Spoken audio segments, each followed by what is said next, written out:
بسم اللہ الرحمن الرحیم۔ جو لوگ اللہ تعالیٰ کی راہ میں اپنا مال خرچ کرتے ہیں ان کے لیے اللہ تعالیٰ نے قرآن مجید میں ارشاد فرمایا ہے، جو اپنے مال اللہ تعالیٰ کی راہ میں خرچ کرتے ہیں پھر پیچھے احسان نہ رکھیں نہ تکلیف دیں، ان کا ثواب ان کے رب کے پاس ہے اور انہیں نہ کچھ اندیشہ ہو اور نہ کچھ غم۔ نبی کریم صلی اللہ علیہ وآلہ وسلم کی بعض بیویوں نے آپ صلی اللہ علیہ وآلہ وسلم سے پوچھا کہ سب سے پہلے ہم میں آخرت میں آپ صلی اللہ علیہ وآلہ وسلم سے کون جا کر ملے گی؟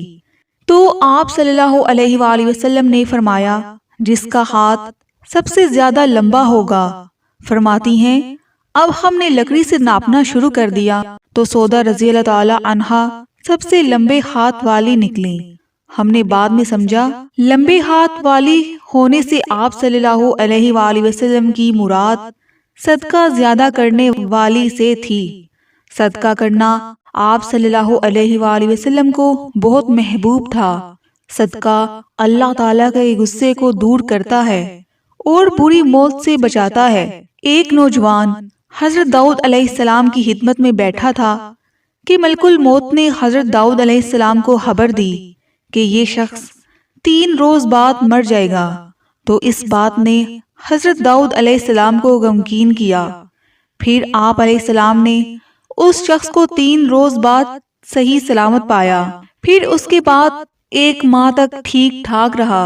حضرت داؤد علیہ السلام کو بہت تعجب ہوا۔ پھر آپ علیہ السلام کے پاس ملک الموت حاضر ہوئے اور عرض کی کہ میں اس شخص کے پاس روح قبض کرنے گیا تو اللہ تعالیٰ نے مجھ پر تجلی فرمائی اور فرمایا، یہ شخص اپنی عمر پوری کرنے سے قبل باہر نکلا اور ایک مسکین کو پایا۔ اس نے اس مسکین کو 20 درہم دیے تو اس مسکین نے دعا دی کہ اللہ تعالیٰ تیری عمر میں برکت فرمائے۔ پس اس کی دعا قبول کی گئی اور اللہ تعالیٰ نے اسے ہر درہم کے بدلے 1 سال عطا فرما دیا۔ سبحان اللہ۔ حضرت داؤد علیہ السلام کے زمانے میں ایک بڑھیا تھی۔ اس نے ایک مرتبہ 3 روٹیاں راہ خدا میں دیں اور پھر آٹا گوندنے بیٹھی۔ اچانک ہوا آئی اور اس کا سارا آٹا اٹھا کر لے گئی۔ بڑھیا حضرت داؤد علیہ السلام کے پاس فریاد لے کر پہنچی اور ہوا کی شکایت کی۔ حضرت داؤد علیہ السلام نے ہوا کو بلایا اور پوچھا، تم نے اس کا آٹا کیوں اٹھایا؟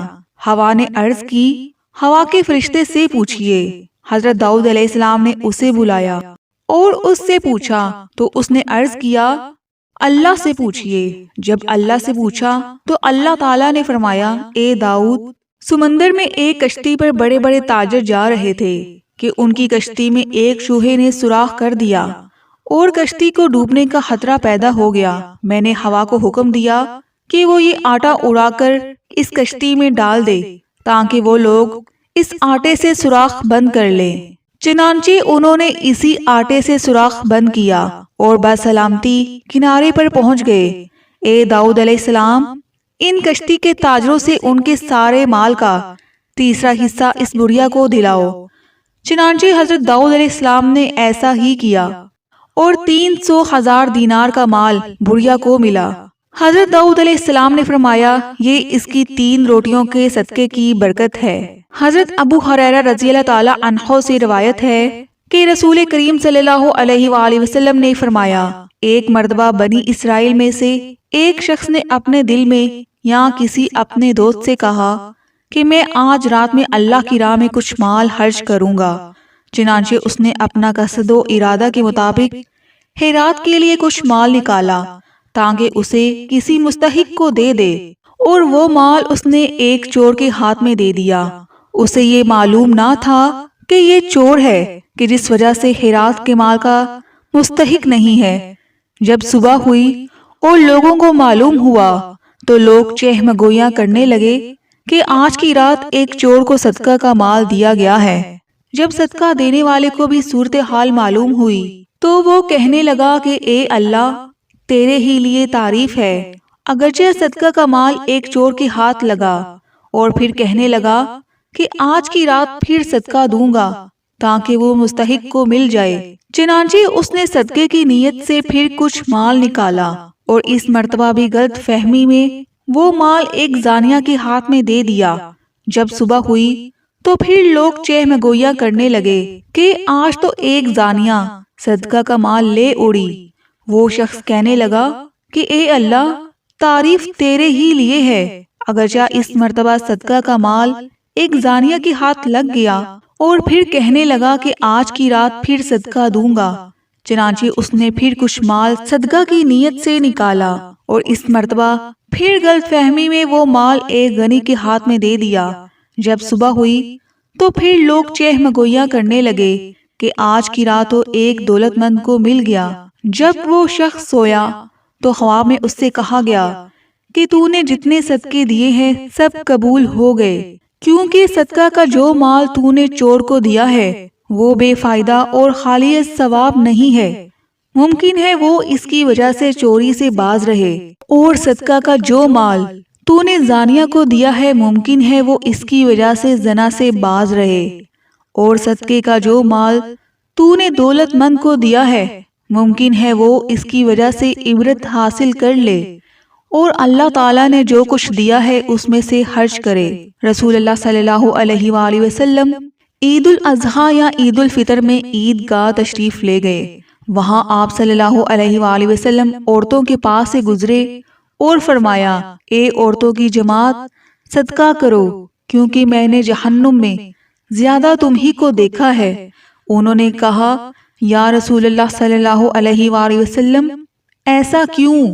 آپ صلی اللہ علیہ وآلہ وسلم نے فرمایا کہ تم لان تان بہت کرتی ہو اور شوہر کی ناشکری کرتی ہو، باوجود عقل اور دین میں ناقص ہونے کے میں نے تم سے زیادہ کسی کو بھی ایک عقل مند اور تجربہ کار آدمی کو دیوانہ بنا دینے والا نہیں دیکھا۔